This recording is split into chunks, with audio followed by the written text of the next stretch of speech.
Huwag ipilit. O hindi ka lang talaga marunong. Itap pa. Itapa? Ano itapa? Isa pa. Ayusin natin to.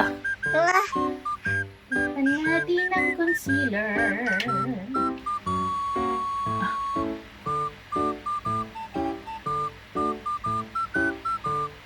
Tignan ko lang kung hindi. Suka kind of look. Or this colored. Oh my god. Picture na.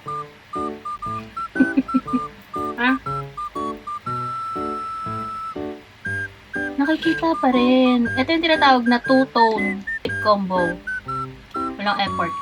Kailangan ko ata mag-color correct. Pa.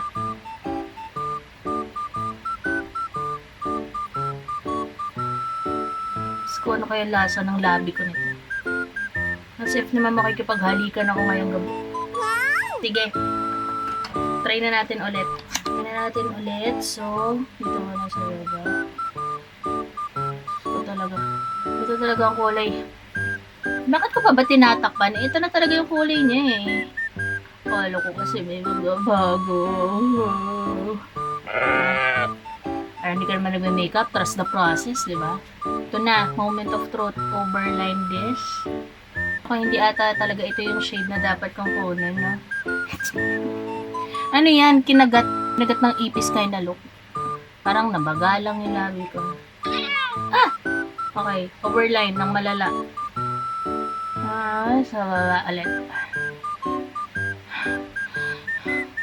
Tama pa ba itong pinagagagawa kong to? Okay.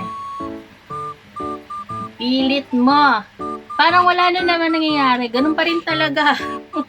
Sige.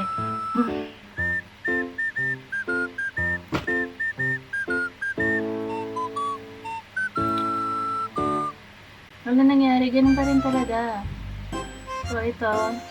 Lipstickan mo na yan. Gusto ba? Ilalim. Tawaga. Ba't ka kasi nagsasalita habang nagli-lipstick? Ano yan? Ano yan? Girl! Huwag mo na kasi ipilit ang pangit tignan, girl. Ito po siya. Oo. Ano nangyari siya sa labi mo?